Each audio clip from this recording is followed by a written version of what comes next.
buy the sign. We didn't have the money. They do match the building. All of the holes in these wooden signs match the building. And now we've lost a chance to do it. But if you ever see these signs, or if you can track anybody down who has them, I think we have the money to do it now. Here is your calendar. And come see us on our happy birthday. Thank you.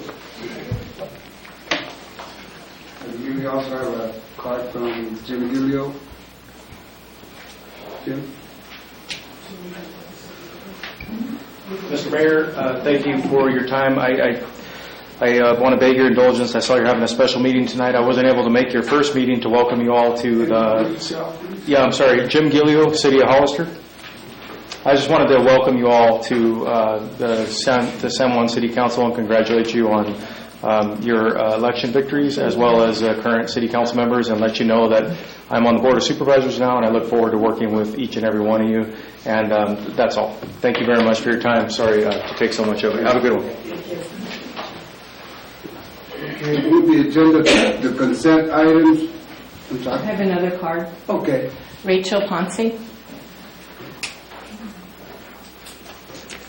My comment is on public comment, and I want to know why you're only allowing public comment on agenda items and not just regular public comment. That's a special meeting, Rachel. This is a special meeting? It's not a regular council meeting. Okay. Okay. I thought you just postponed it. Okay. Thank you. Rachel, could you please hand this to the city clerk? I didn't. Thank you. Okay. Anyone else? Then we shall move to the consent items. Be notified that we're pulling consent item C. We pull that. Let's see. And then the discussion items, we'll be pulling the mid-year budget review.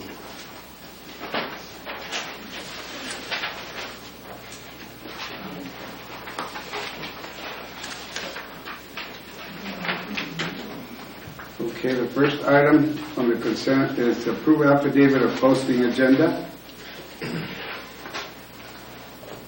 Anybody get a... Are we just making a motion? Yes. Mr. Mayor, you can hear all of the consent items at once, so you can Okay. approve A, B, D, and E in one motion. Okay.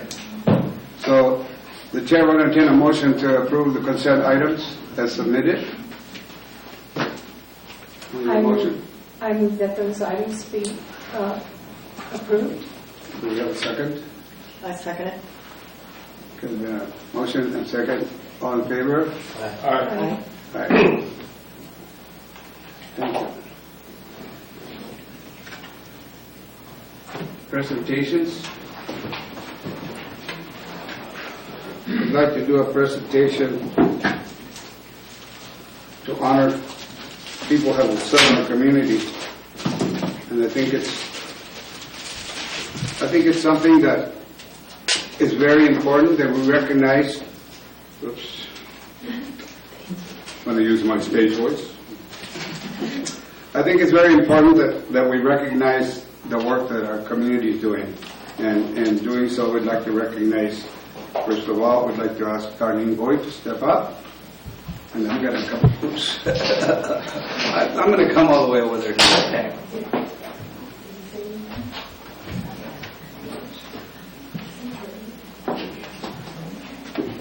Cameras over here. Yes, right now. Okay. City of History, San Juan Bautista, presented to Darlene Boyd with sincere and grateful appreciation for dedicated service to the citizens of San Juan Bautista Historic Resources Board and Planning Commission, January 2017 through December 2018. Thank you. Thank you. Okay. Thank you for your...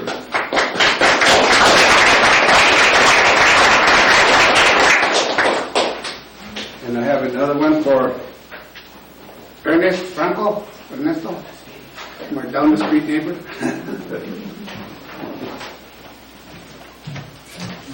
Señor Franco.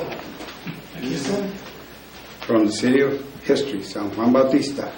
presented to Ernest Franco with sincere and grateful appreciation for dedicated service to the citizens of San Juan Bautista, Historic Resource Board, Planning Commission, January 2011 to December 2018. That's 7 years.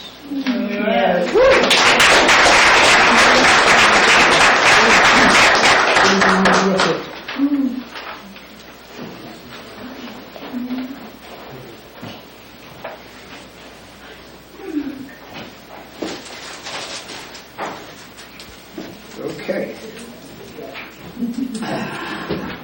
There we go. These are the monthly financial statements.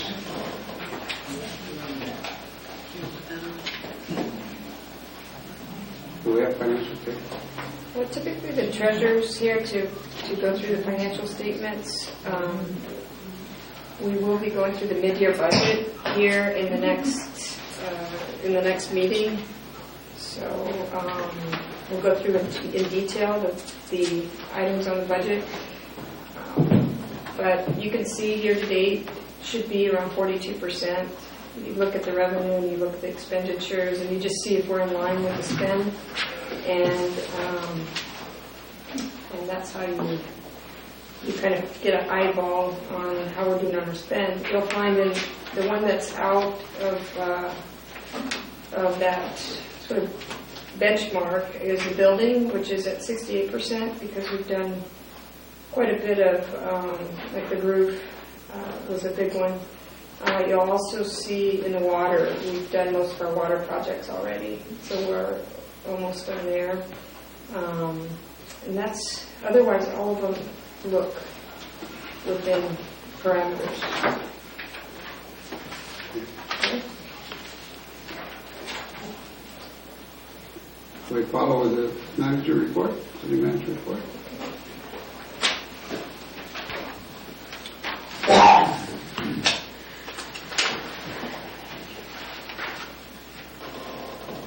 City manager report. So this city manager report is a little bit smaller than normal because it's the beginning of the year and we didn't do much work during the last few weeks of December due to rain and or holiday. So we'll go through this. No safety incidents to report. HR, we completed comprehensive new planning commissioner training. Nicholas Bryan has been officially promoted to public works supervisor. Fire, nothing to report. Police and code enforcement, nothing to report. Planning, building, staff report. Parks and Rec, second pickleball tournament occurred mid-January. We had a really good turnout.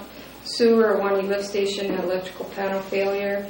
The new wastewater treatment plant operator is proficient at resolving these, which is much better than the service that we were getting from Bracewell. Water system telemetry for tank level is now up and running. You can see it in Public Works and currently in my office. We plan to have a display that will show all the tank levels, flows, and static water levels by March 15th, and that'll be a display in the city right as you get into the lobby of City Hall. You'll see a display with all that. Meters are being installed for all municipal parks, municipal uses. So Public Works, City Hall, all parks. Actually, they are now installed. So one of the things that the water board, the state water board, asked us to do was make sure that we kept track of our municipal water usage. So this is in compliance with that request, and that request came out of our last citation being lifted. It was a condition, which is already met.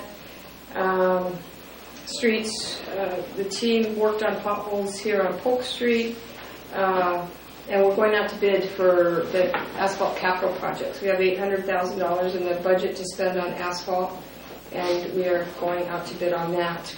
Currently, we're working on the bid document. That is it for the city manager report.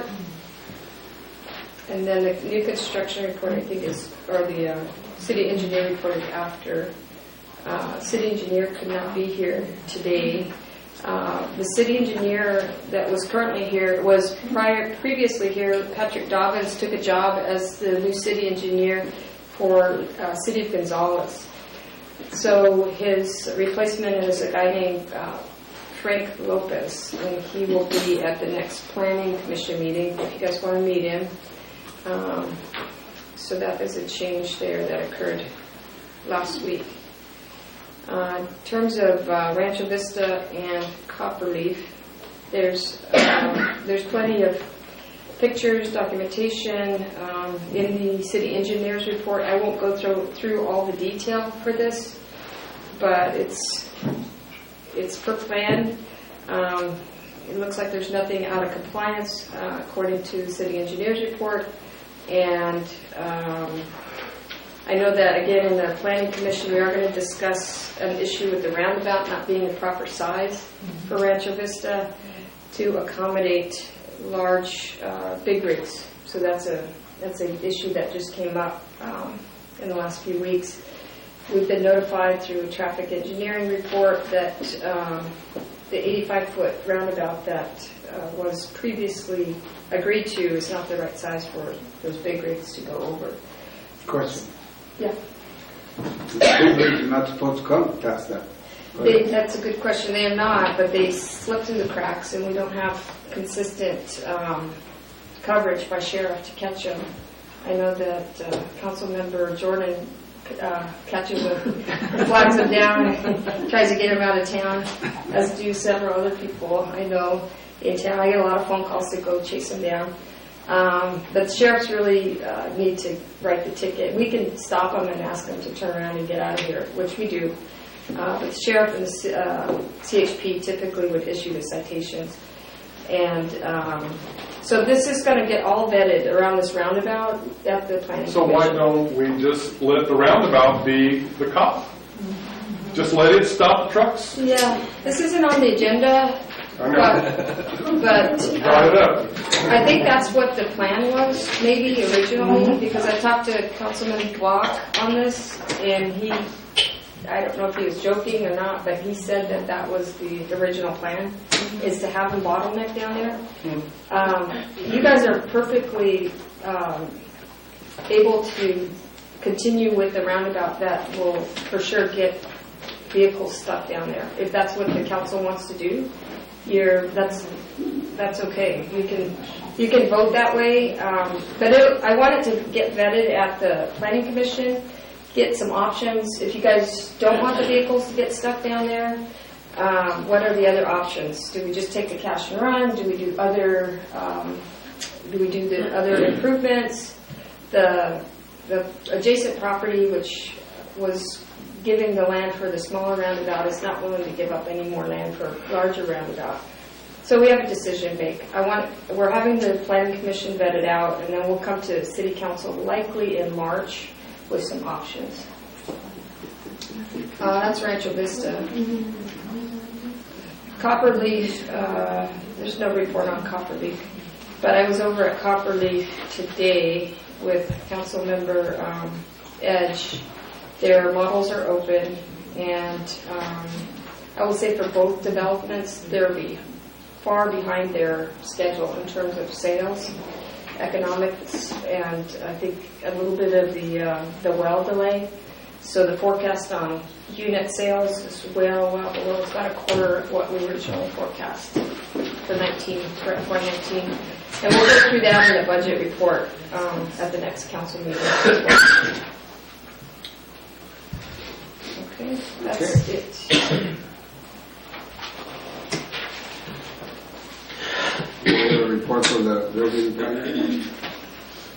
Typically what we do for the building and planning is we put our, these reports are in your packages. Yeah. And I know that the city planner's here, and I know that they were updating these reports last week. So typically what we ask is that you guys review these detailed reports prior to the meeting and ask any information that you might have to us. Just pull out information you might have questions on. Does anybody have any questions? I didn't have any. Well, reports from city council appointees to regional organizations and committees. Do you have any reports?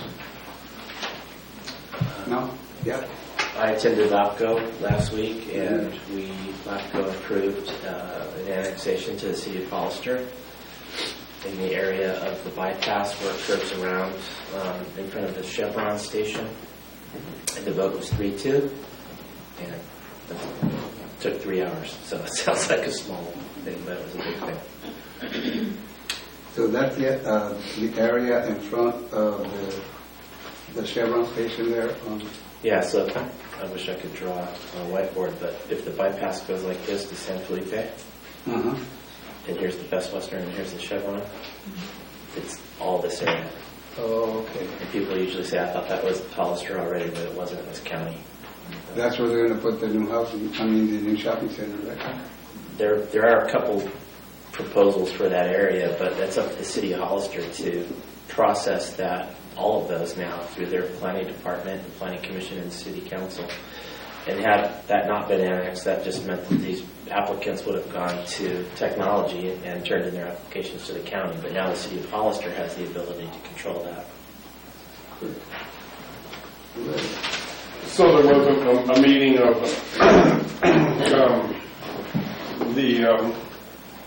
not AMBAG. AMBAG didn't have a quorum, but Monterey Bay Community Power. The thing we should know is that in conjunction with the Monterey Air Resources Board, they've hired an electrical engineer to come talk to planning departments, building departments about the new Cal Green building codes, which is going to include certain things for multi-unit and single-family residences, for EV chargers, and for EV chargers for cities and private parking lots, strip malls, things like that. So the guy is willing, he's been hired by those two organizations. He's willing to work with us, and I'll just email the information on to the city staff. And it's free information, it's free help, it's free staff. So in my opinion, he's an electrical engineer, he knows the stuff. Okay. Anybody else? Well, I attended a COG meeting, and it was my first one, so I was getting a lot of information. However, one of the things that did come out that they were requesting that we generate a letter of support for the Highway 25 improvement to our congressman, our assembly person, and also our Senate. But I think it's going to take place within the COG. Learning a lot. It's just tons of information. Yeah. Well, I'm trying to get the thing between self-help counties and that kind of thing. As far as we attended the 3 new electees. We attended a training for new mayors and city council people, and the information that came down was pretty good. Our new governor has promised or earmarked, I think it's like $500 billion for housing, and he's really focusing on housing for the homeless and that type of thing. So more information is coming down on that, and I'll keep you abreast. Okay. Strategic Plan Committee report. Go ahead, Todd. Go ahead, Todd. Thank you, Mr. Mayor, members of the council and staff. Good evening. Todd Kennedy, city staff. I'm also the secretary of the Strategic Planning Committee. I don't see any other officers here in the audience, so I just thought I'd maybe speak on their behalf. Mandisa called me and said that she had a personal issue come up and she couldn't make it, and she asked for me and you to do it. So okay, definitely. And if I'm missing anything, feel free to chime in. Ladies and gentlemen of the council, nothing really big to report. It was a pretty good meeting. We met back on January 10th. There were several things to be asked to be put on the agenda for next time in February. One of them was for electrical charging stations for electric vehicles, to be discussing about those. More items and events for the mark to the 150th anniversary of our community. One of the things that we'll probably be bringing back to you in the next month or so, give or take, maybe the next couple of months, is the community art policy resolution. It was there's a draft, but it was determined based on edits that it's not ready for council at this time. So we're going to go back and redo the edits and all that, so that way it sounds right and it's within the parameters and so forth. So other than that, I have nothing more to report, and we'll be meeting on February 7th.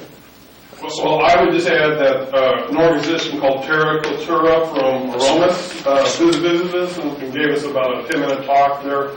They're heavily involved in organic farming and farm-to-table stuff, restaurants, whatever. And so they're going to be working with us on farmers markets and other things of that nature that involve organic farming. Thank you much. Thank you. Are you open for more members to the group? Or? You have to ask Benji. I'm just a member. All right, well, that concludes that. Now we'll go to our action items. First action item is authorize a contract for completion of the housing element with EMC Planning Group in the amount of $44,000. You can do that. Didn't you just do it at the planning commission? Yeah, I'll go and give it a shot. Okay, Mr. Mayor, members of the council and staff, good evening.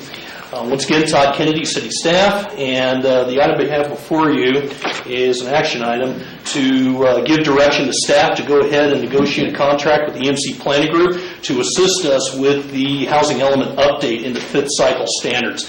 This was introduced to you back on December 18th, and at that time it sounded like there was some support for us to go ahead.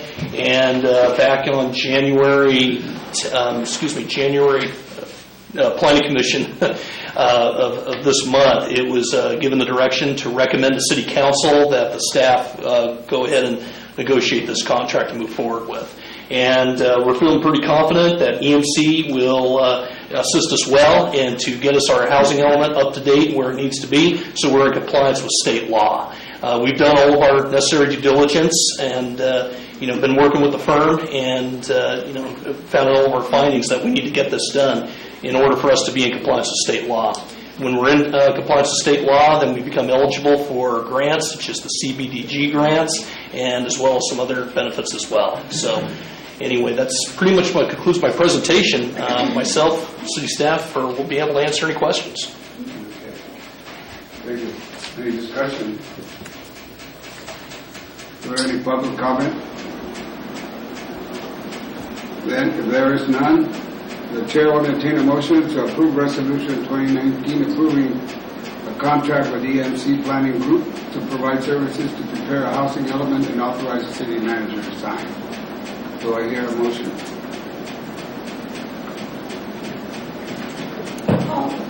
I'll move that we authorize a contract for completion of the housing element with EMC Planning Group in the amount of $44,000. Do I have a second? I second it. We have a motion and a second to approve the resolution for the contract with the EMC Planning Group to provide services to prepare a housing element and authorize city manager to sign the amount of $44,000. We take a roll call vote. Councilmember DeVries? Yes. Councilmember Edge? Yes. Councilmember Jordan? Aye. Councilmember Freeman? Yes. Mayor Flores? Yes. All members of the council being present, the motion as stated by the maker passes unanimously. Thank you. Now we move on to item B, is to declare a nuisance of 107 3rd Street, better known as La Casa Rosa. Staff report, code enforcement officer, or whoever. In the absence of the code enforcement officer, the city manager asked me to give this report. Fine. So I can speak to the legal side of this, but not so much to the engineering side. So I think you're all familiar with 107 3rd Street, also known as La Casa Rosa. And that building is in a state of disrepair, as evidenced by what's the record in this matter, which are the structural engineering report, which is part of the record, and then there's a satellite imagery timeline of 107 3rd Street, and then there's some on-site photographs that I think are the best evidence here of the actual condition of the property, and I think many of you have driven by there and know the condition well. So there are an array of remedies that the city can use against the Casa Rosa, who did a lot of this work, the deconstruction without a permit. This only concerns one remedy, and that is declaring the building a nuisance. And this is done under the city's code section under Chapter 13, and it gives the city the ability to, the city council is going to pass a resolution tonight, and then the city manager will post the property and will set a hearing, and then if the building is declared a nuisance and mitigations are available, the city can go in and repair the property.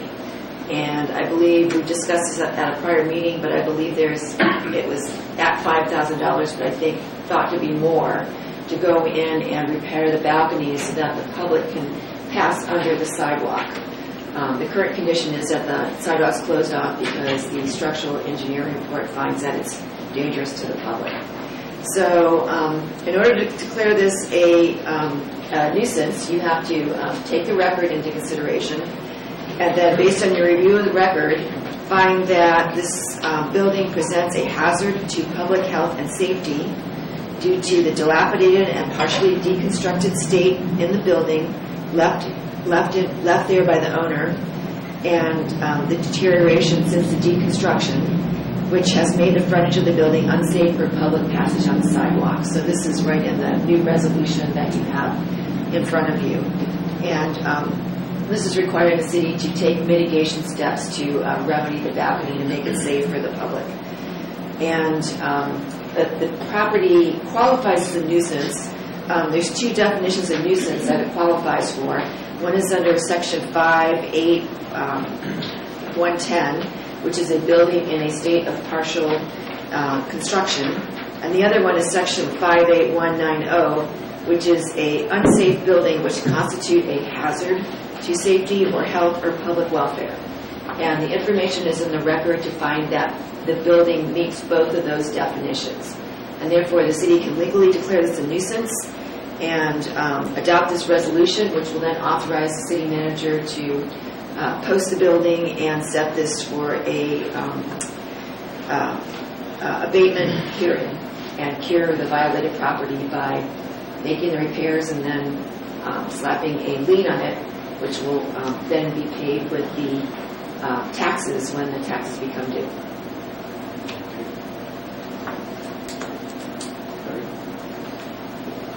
Discussion. Any discussion? Public comment. Any public comment?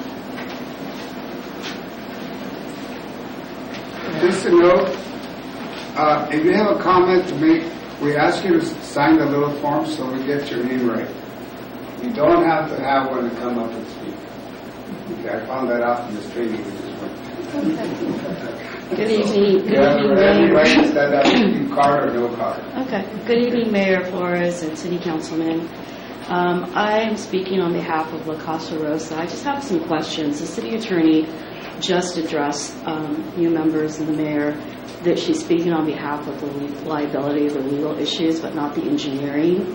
So I think my impression is that in order for you to make a fully aware and fully consent to an action on this, aren't you missing an important piece of that, the engineering and the structural aspect of what the building is in condition now versus just the liability? So there's a structural engineering report by Duquette that is in the record, and that report freely, thoroughly addresses the engineering issues. Is there any way that you could briefly maybe make a few comments in regards to that, to the public that's here, because not everyone has access or maybe the time to go through the public records on the website. I think it's really important.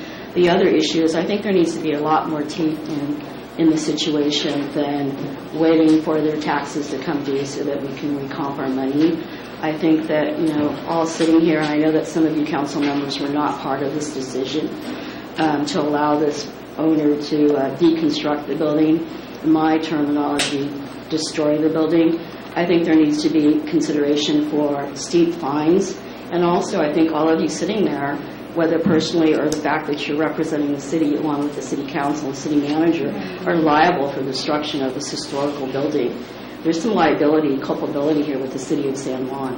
And it's made a horrible eyesore to our main street.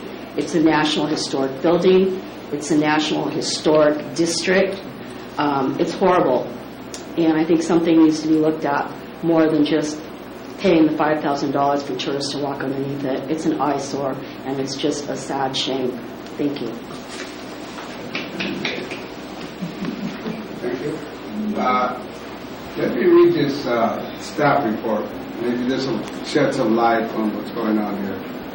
It says 107 3rd Street, also known as La Casa Rosa, has been left in a state of partial disrepair since the end of 2016.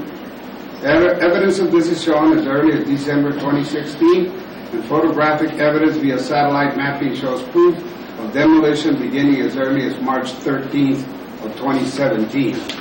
On April 4th of 2017, a resolution was passed allowing for the remodel of Casa Rosa to become the proposed Richter's Bar and Restaurant. Following the approval, building permits were to be pulled after approval, but never happened, and communication with the city became non-existent. When investigated by the Court of Enforcement, the building was found to be in its current state. Efforts were made to mitigate the danger presented in the balcony by blocking the sidewalk, and staff made effort into finding a structural engineer to verify the condition of the building. On November 20th, 2018, City Council received a report regarding a disposition and possible action regarding La Casa Rosa. On the same date, an inspection was performed by Duquette Engineering to determine the state of the building. On December 10th, Duquette Engineering developed a scope of work to be completed to preserve the structural integrity of the building. On December 21st, a compliance order was sent to Greg Birds along with the engineering report with a timeline given to the owner to address the repairs requested. The timeline given required action before the end of January and confirmation of action or inaction of the owner declared by the end of December. On the 7th of January, we received an email that the owner would not be taking action to initiate repairs. The current site and building conditions present a hazard to the safety in the downtown area due to the dilapidated state of the building. The building was left impartially deconstructed by the owner, and the deterioration in that state has contributed to making the frontage of the building unsafe, causing the city to take mitigation measures in closing the sidewalk.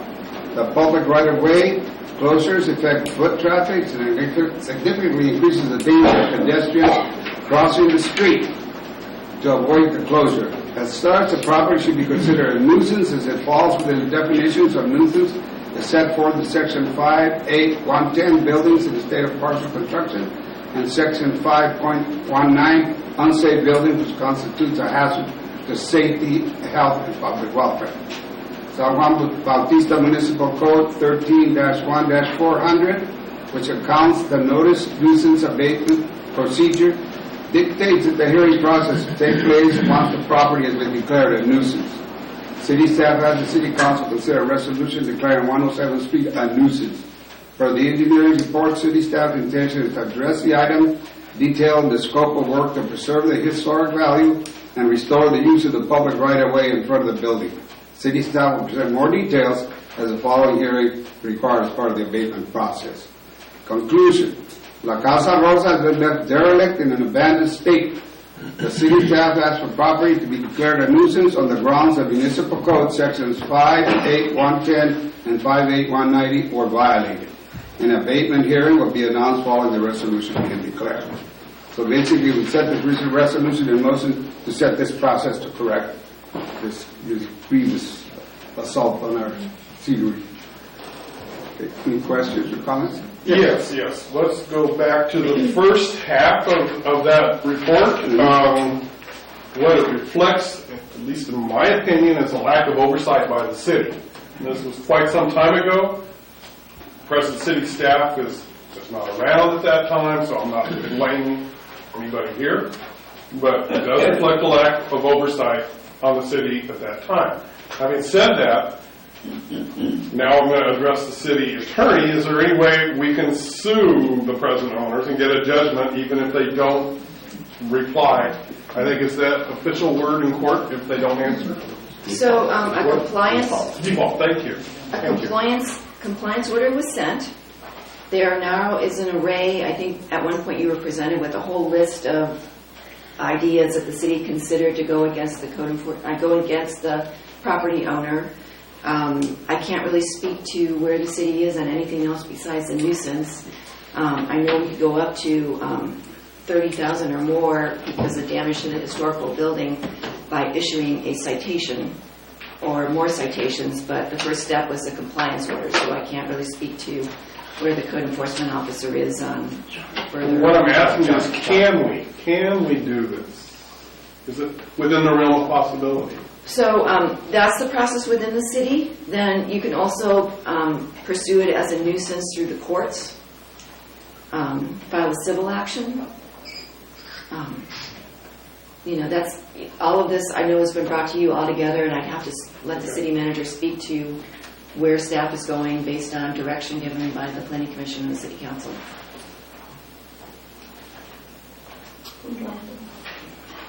Just to follow, Councilman Freeman, is there a possibility? Is that something that that the city could do? Sure, I think there's 15 different actions that you could take. We thought at the time that the most cost-effective for the city was to file citations, and I gave that advice to the code enforcement officer back, I think, in spring of last year.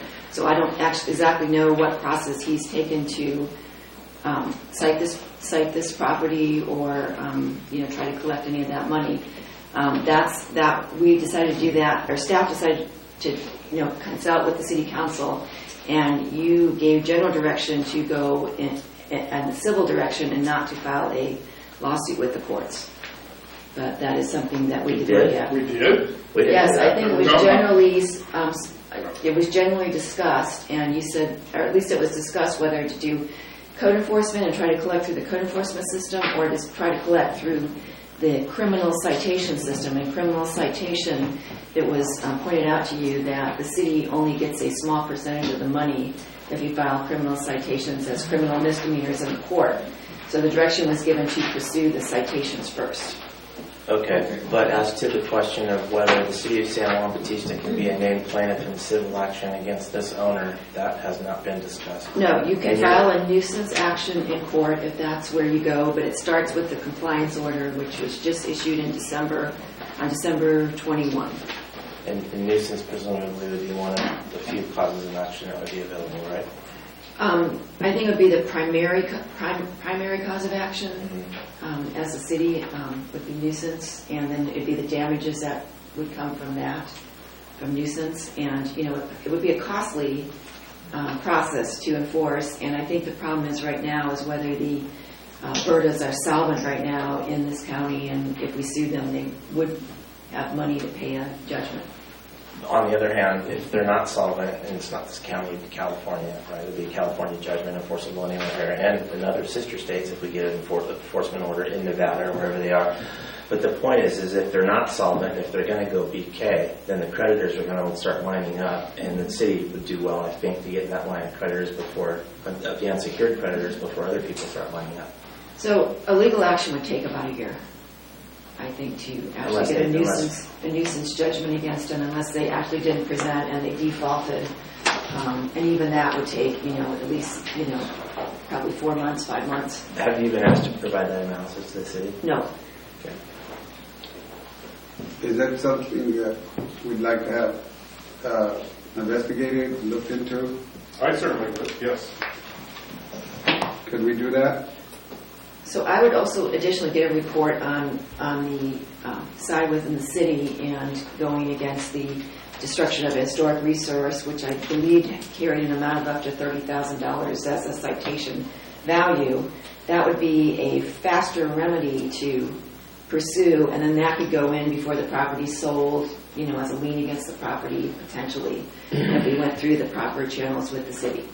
As to $30,000. If that's, if the city issued a citation of that amount, I've been discussing that with the code enforcement officer for, over 6 months. But under that scenario, $30,000 would be the maximum recovery. I believe that was under the historic resources. I didn't look at that for tonight. We're only doing the nuisance tonight. $30,000 probably won't pay for much for the guys that have to repair that building. So I think we're looking at something far bigger than that. And to answer the mayor's question, I for one would vote to pursue all remedies, including a civil action with the city of San Juan Bautista named as the plaintiff and this guy named as the defendant. If something like that were filed, would your office be able to do that, or would we have to get outside counsel? So let me come back to you in closed session at the next meeting in February, and let's look at what would result from that kind of lawsuit, what it would cost, and whether you get a result, and let's run and see if the burdens of any assets besides this property. I think right now my gut says the best bet is to go after this property before it's sold, because there is some value to it. And also, just to correct something you said, the city doesn't have to pay to retro that building. The new property owner is going to have to pay to retro that building. So the city is just, for this nuisance action, it would be just stepping in and remedying the part of the building that makes it a nuisance and unsafe. And that would be our first order of business. That's where we start, and then go with everything else after that. So basically, this resolution gives us the okay to start moving forward, right? Just on the nuisance cause of The action. nuisance So the part, yes. nuisance will just let the city manager post the property and then make the repairs and then charge the owner for them, and it eventually go in, assessed against the property. And hopefully, if it's all done in time, then if the property does change hands, it'll have to get paid off as a part of that process. And doing this doesn't preclude us from doing anything else afterwards. It does not. Okay. Good. And it's very similar to the legal action you take if you actually went to court on a nuisance. You'd get a similar remedy, so that's why we pursued it this way. It's quicker. Any public comment?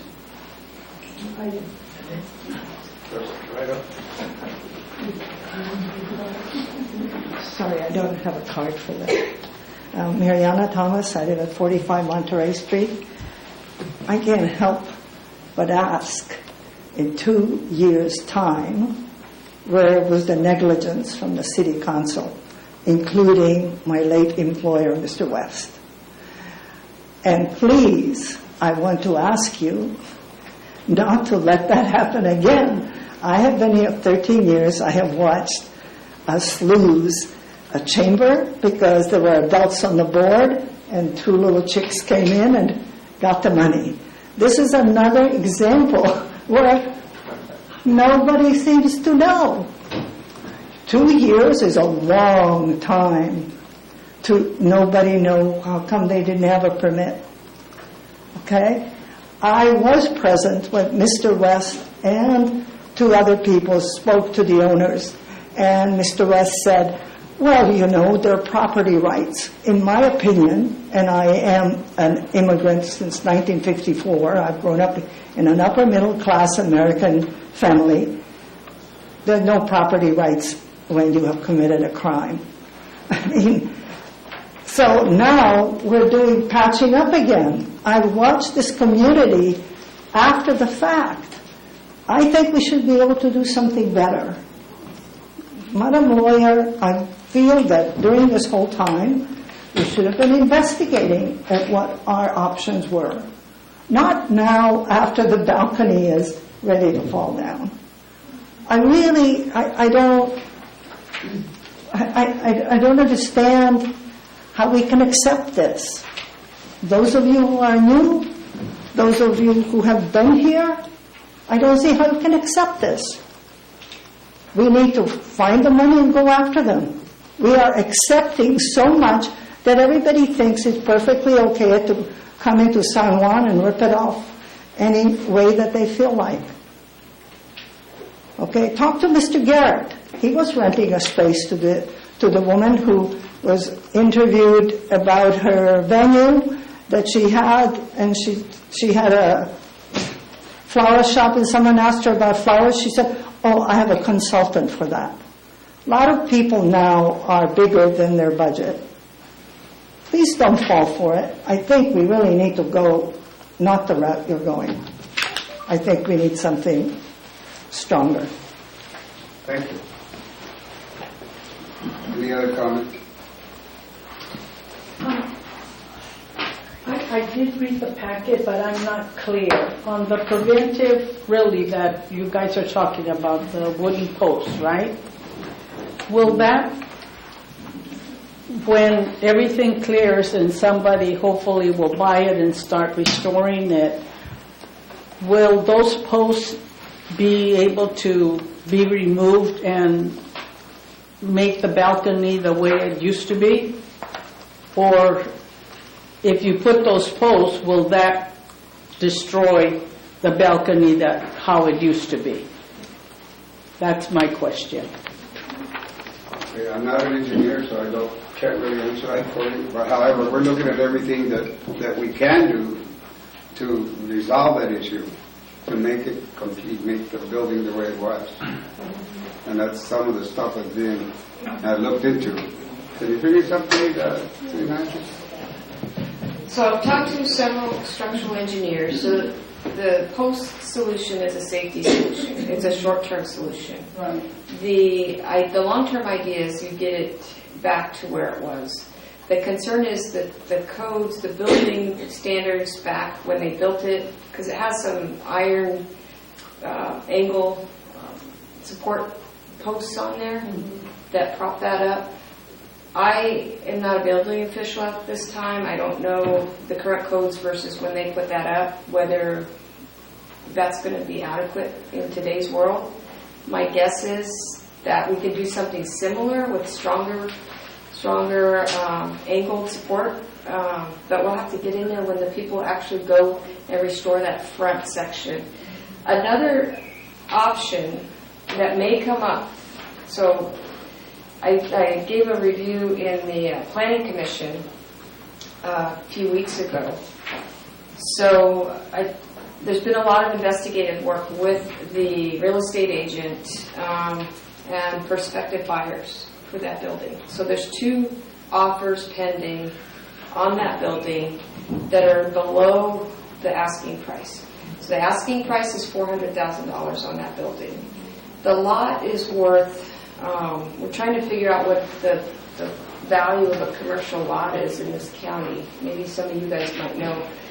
But the lot is worth less than that. The building is going to take at least $500,000 to restore intact exactly the way it is. So one option might be that may come to Planning Commission is that somebody may come in to do the front to look exactly like it is today and use today's less expensive construction to restore the back. One other idea is maybe to combine that with Jardines. I know that we have people from Jardines here. They are not currently in the conversation on the real estate, but we recently started to brainstorm on the combination of those 2 buildings and whether we could work something with them to get in the mix with the real estate and potentially restore that building or keep it looking great, but have a more cost-effective way to restore the back of the building, to redo the back of the building. So these are just concepts. I have no dog in this hunt. I am just presenting the data and trying to make this safe, immediately safe to open up that sidewalk. So that's a long answer to a very short question about the post. But that's the information that we have at this stage. Thank you. So it takes us back to the issue. So the chair will entertain a motion to declare a nuisance of 107 3rd Street, La Casa Rosa. Do we have a motion?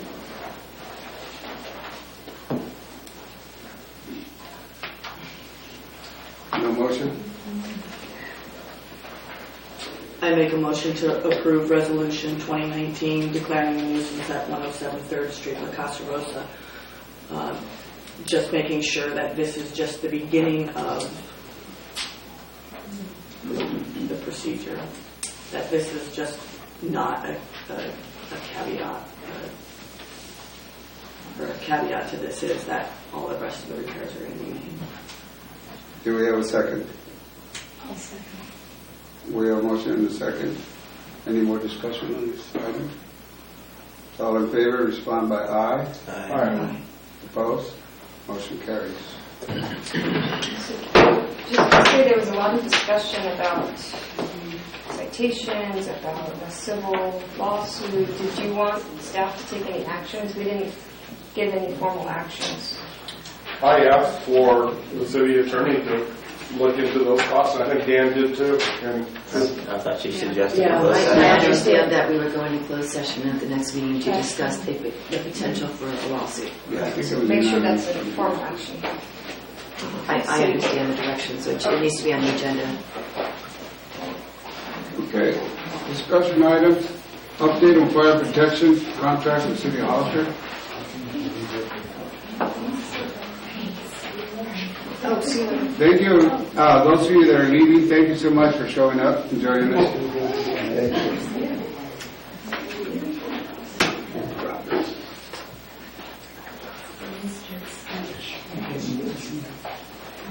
On behalf of the city manager, Billy Rivera, I bid you guys good evening. I'm Bob Martin Del Campo, Fire Chief for City of Hollister. I'm here to answer any questions about the contract. I'm not versed on the discussion of the insurance. I wasn't privy to that discussion, but I can answer any of the operational matters that you may have surfaced. The only matters that are still pending are we've entered into, we have a Parsec insurance company. It's a combination of a bunch of cities get together and pool money, and we've established an insurance company. It's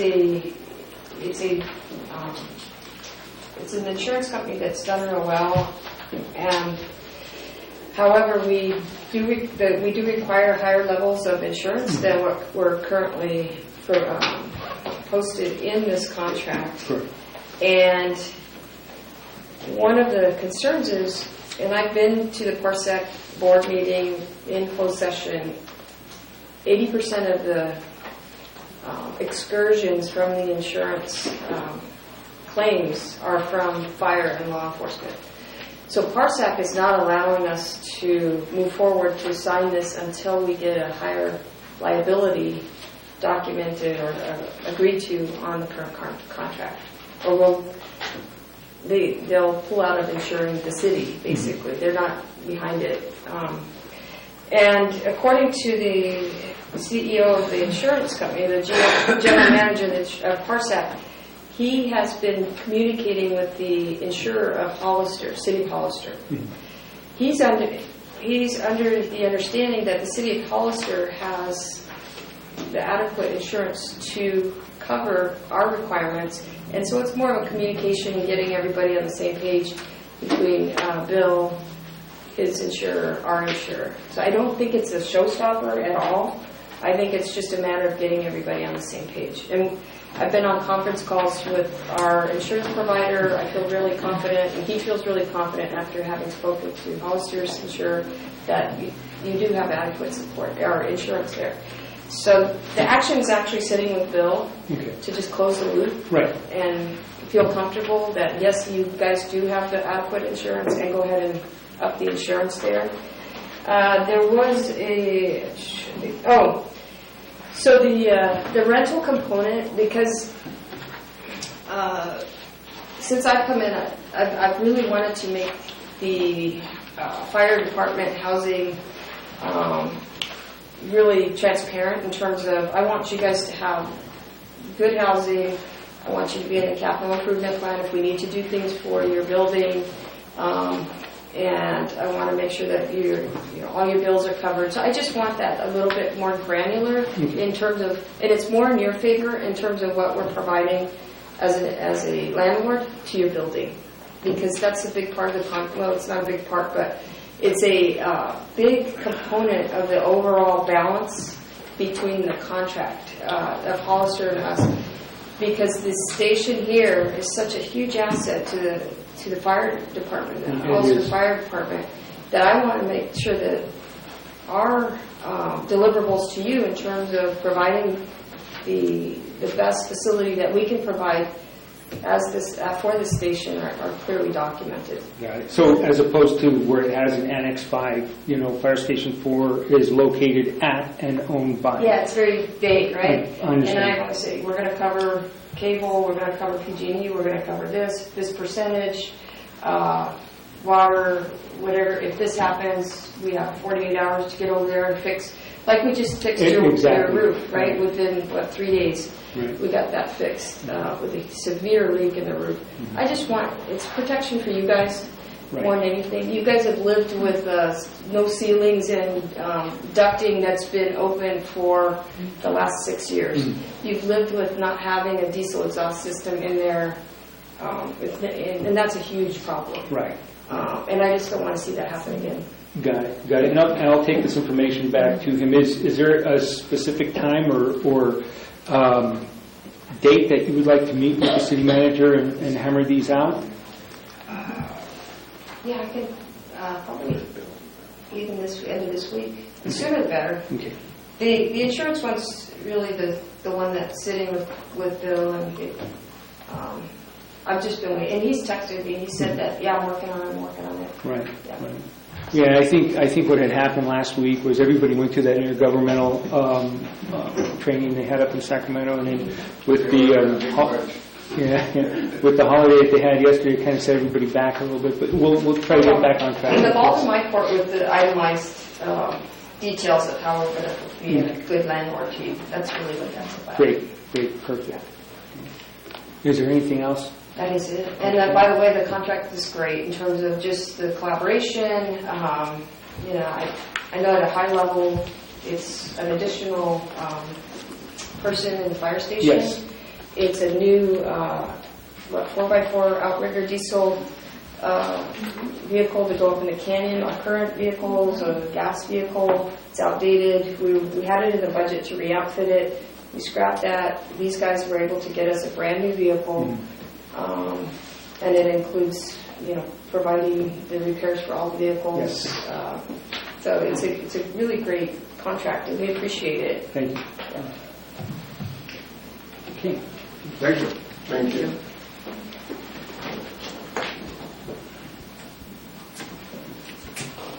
Now, it's a workshop to discuss council's mission statement, vision, and core values.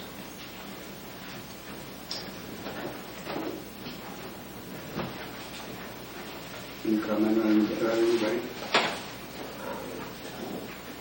So this was an idea that came up. Cesar, Mayor Flores, requested a discussion item to say, do we want to get together as a team, or do you guys want to get together as a team and discuss just what you want the city's vision, core values, mission statement to be, just to bond the new council. Sometimes when you get different people together, it's a good way to get everybody on the same page. So Mayor Flores asked we just discuss it amongst the group. It's a workshop situation, no actual, action items utilized, so we just share, where we're at, where we want to focus as a unit, as a council. I think it's a good idea. I'd be interested. What do you think, Mr. DeVries? Sure. Good idea. You okay? Well, we'll just have to work with that and set up a time. Okay, so so we can take an action to set up a workshop for council's mission, vision, and core values. Okay, thank you. Review of Code of Ethics. It's kind of long, but we've all received it, a copy of it, which was, what's the date on this? It was done last year. 17th day of April. It says, where do we, 2018. What are you reading, Cesar? Pardon? What are you reading? Code of Ethics. It's a Okay. resolution 2018-17.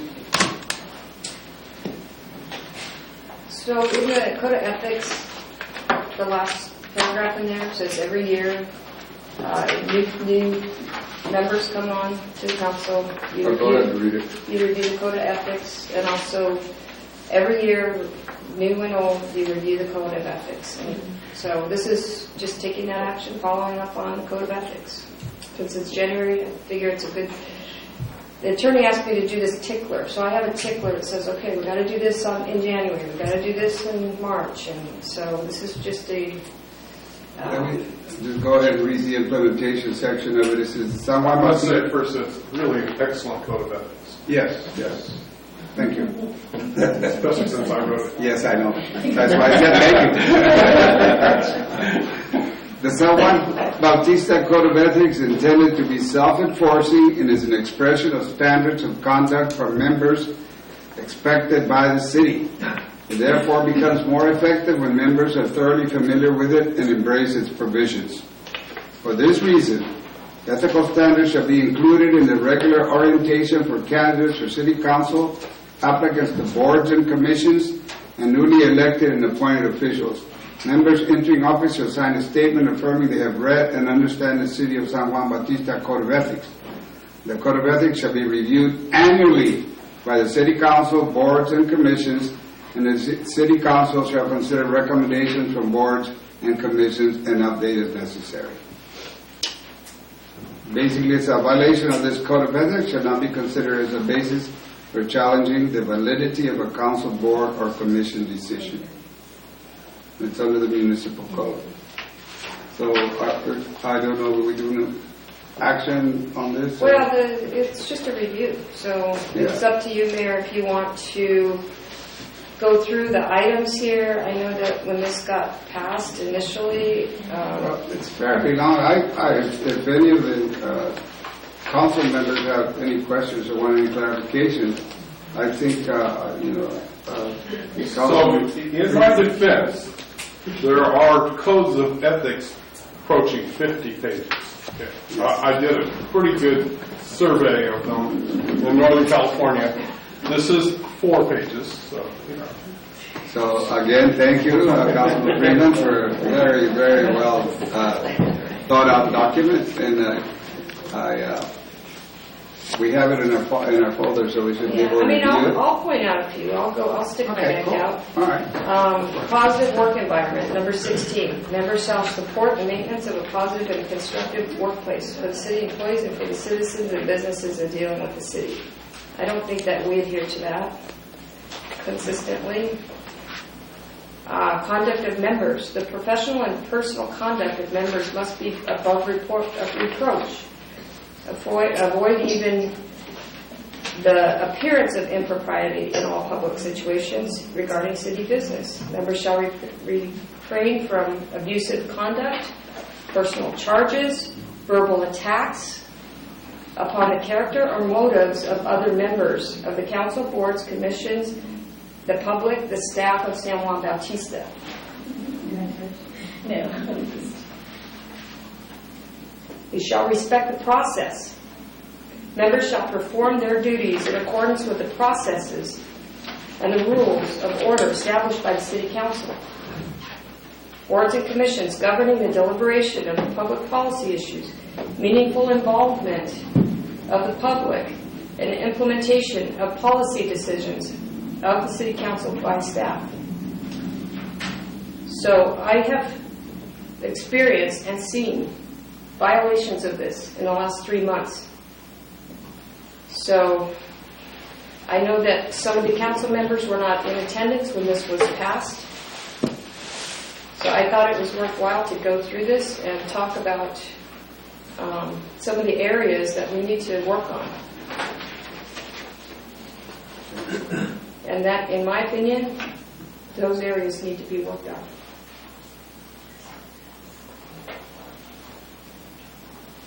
Well, we need to review this resolution to bring it up to date, or no, it's still in place. The resolution, I think, is fine. Okay. I think that compliance and enforcement, I think that I would recommend, as a staff member and city manager, if we find violations of this code of ethics, that it be brought to this board for discussion. It be in closed session, and that actions be taken. Whether in this commission, planning commission, I think that if you have a code of ethics, you should read them. I'm going to get them blown up in poster size and put all over this room. And when we violate them, Please do. I just want to say you can't go in closed session for violations of the ethics code. I do not believe there's an ability to get into closed session, so it would have to be an open session. open session. Any other comments on that? So I have public comment on this item. Yeah, technically, they can comment on anything on the agenda. Yeah. So Okay. technically, Jackie Morris. Good evening once again, Mayor and City Council members and staff. I'm just listening and watching this, and I just feel like this is something that I think is also expected, not just of this board, but staff as well.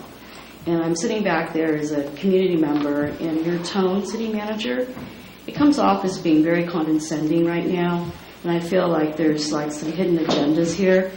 And I think you pointed out, you highlighted some specific items. Excuse me, I'm a little nervous, and I don't need to be attacking you, but I'm just trying to kind of wrap my head around. I have specifics if you want specifics. Well, you know, this is a small town, so there's a lot of specifics going both ways, and that includes you, okay? And I can tell you that I was not here for the initial swearing in of the 3 new council members on December 18th. I was out of town. I was 500 miles north. And I watched, after 3 weeks of CMAP, uploading this video, and I was very disappointed.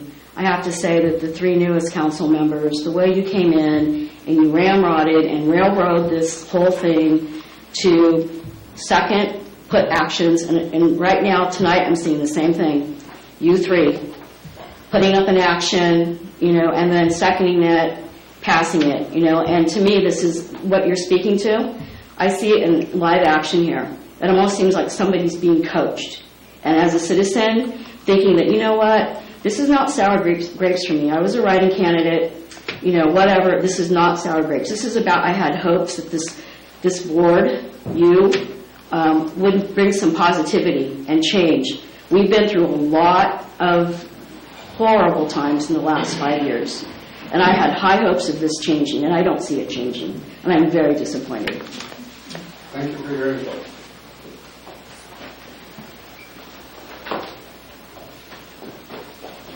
It's good at the beginning, Mariana Thomas, 45 Monterey Street. At the beginning of a new year and new council members, it's also good to discuss how we treat each other and what has happened so that we have it out in the open and not in a small town gossip. So I'm going to bring something here that I almost did not come to this meeting, but I have been studying what goes on here for 13 years. As you know, at the January meeting, this hall was full. There was a lot of hope for new council members, etc.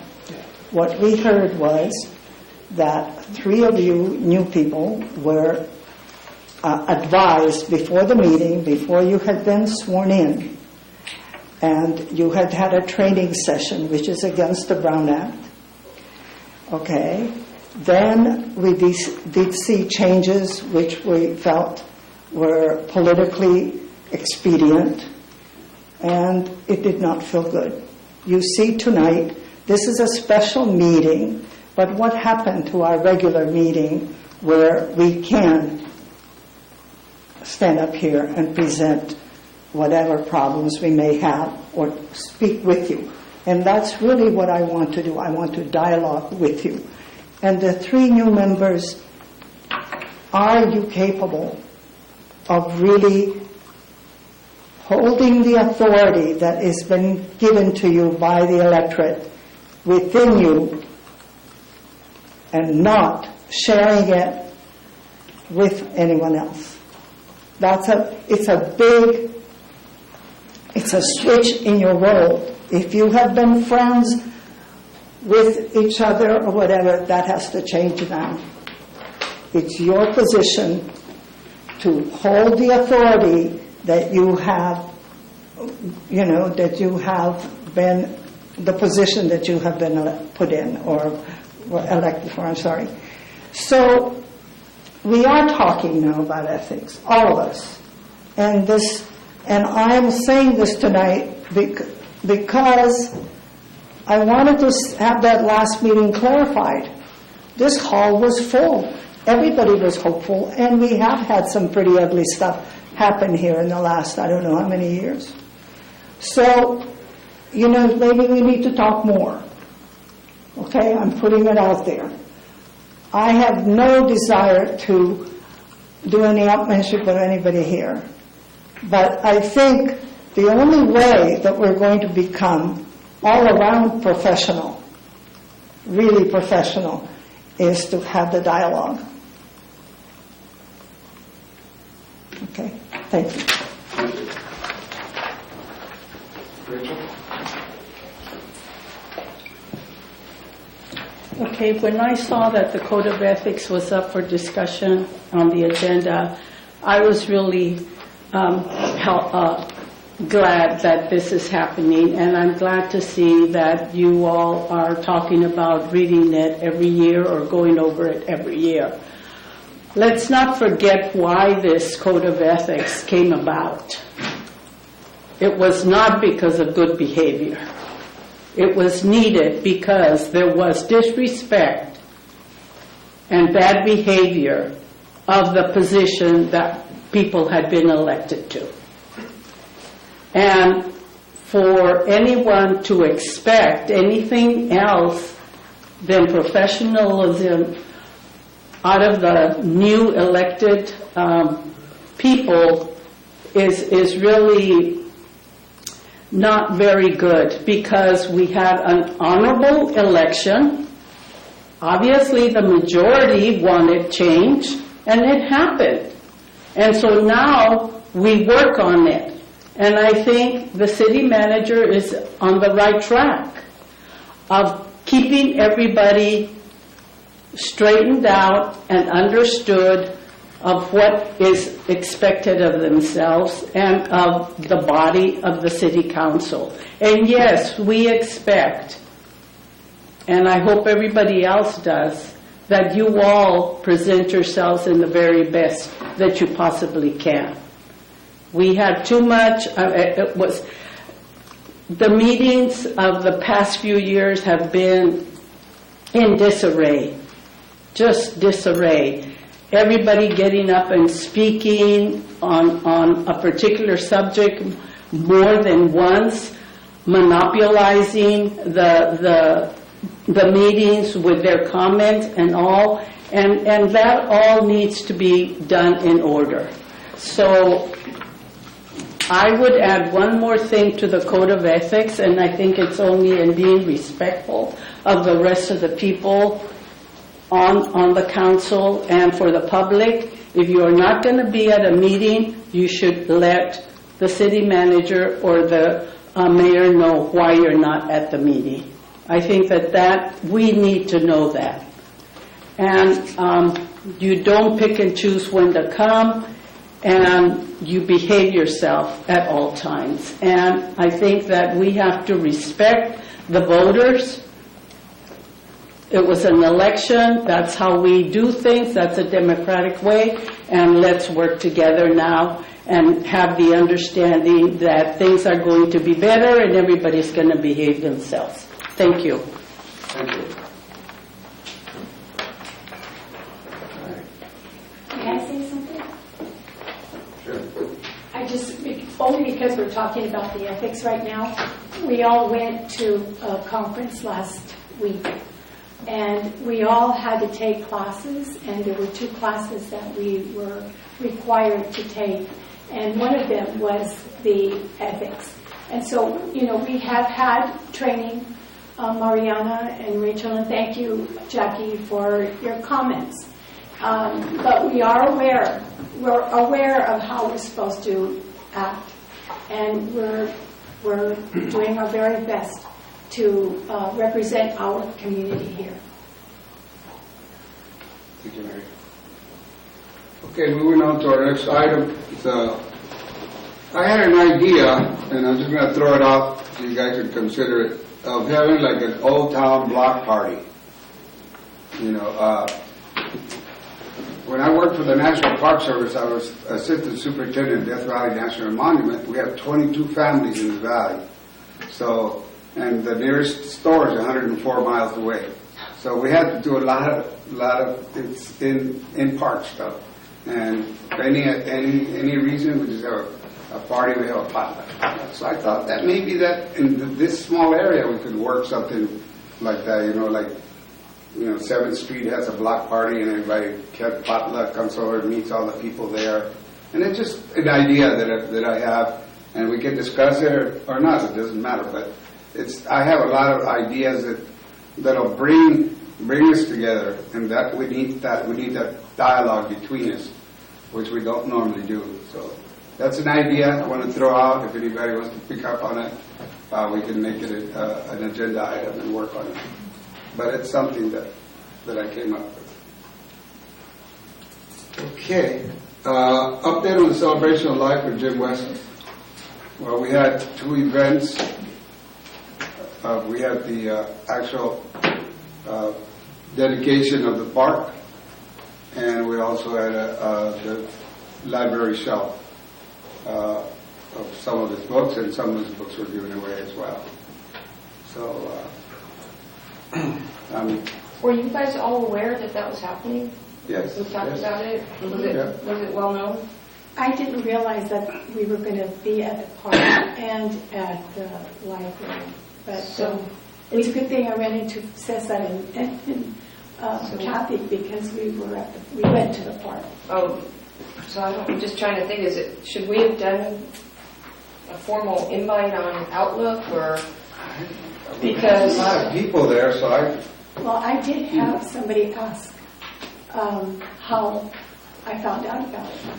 Because it was on the website, it was in the newspaper. Mission Village Voice. Yeah, so, and then we did Although the time was incorrect in the paper. They said it was 2:30, but it was 2 o'clock. So I'm just wondering if there's a better way, because that was a big city event. There were a lot of people there.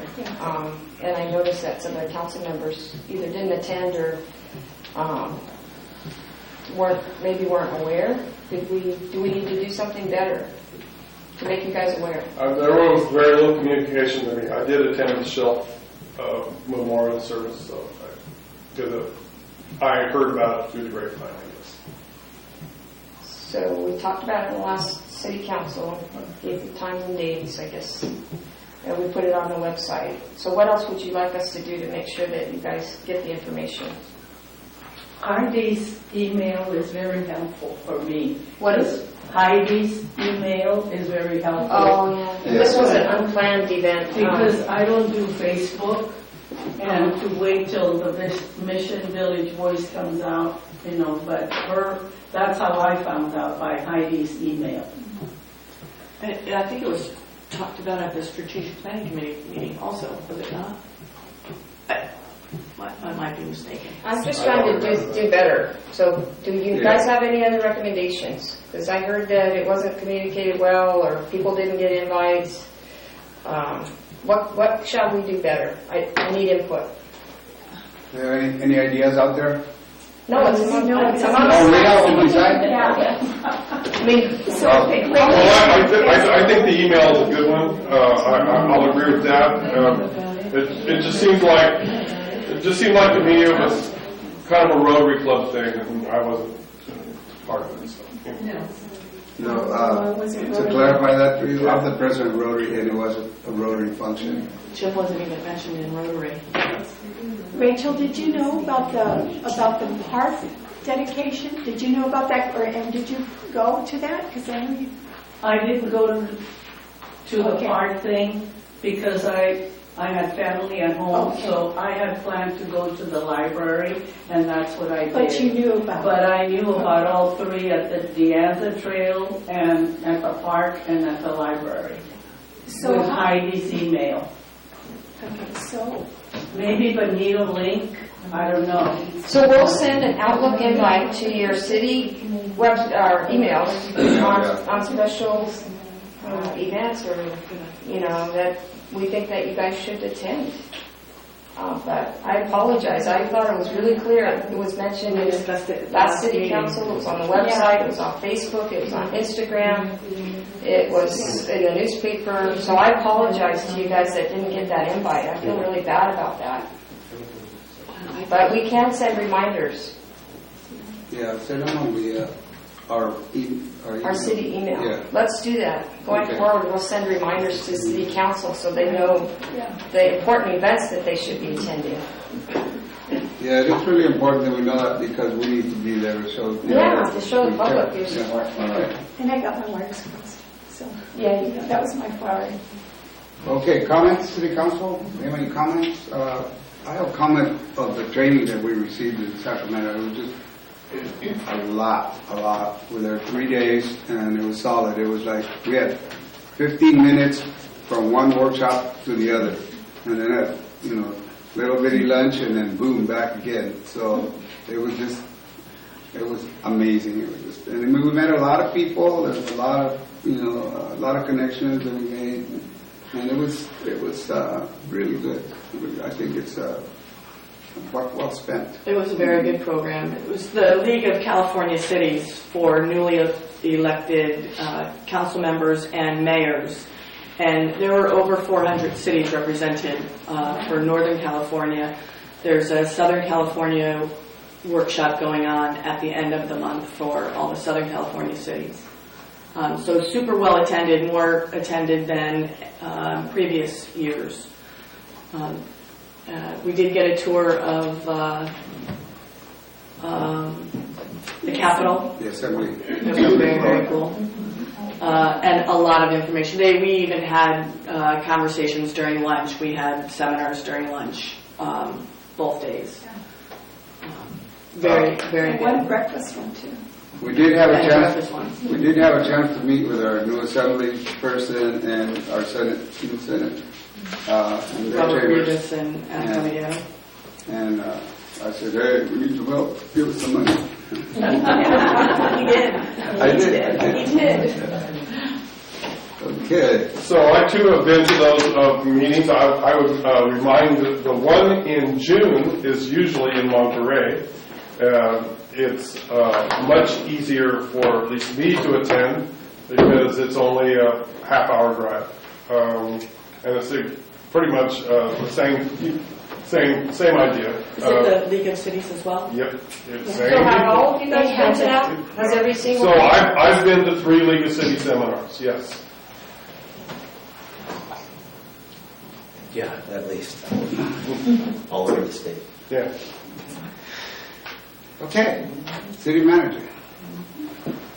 Comment? I'll just comment. I think there might be a misunderstanding in the crowd around how motions work and seconds. The mayor invites, when we take an action, the mayor invites people to make a motion and a second.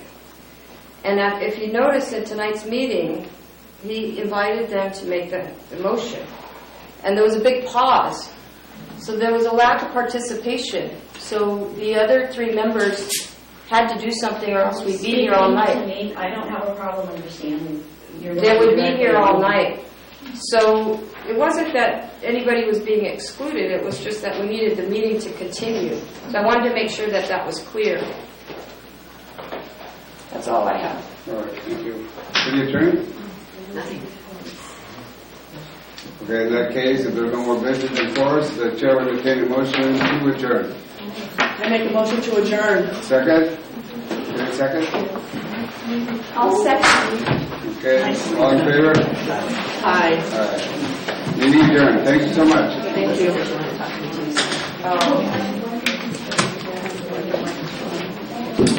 I don't even know mine. No, it was. It's here, right? Sure. Yes, thank you. Thanks, Derek.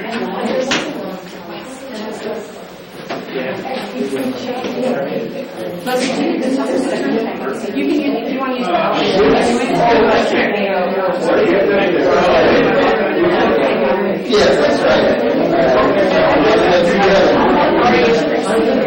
Or should we say?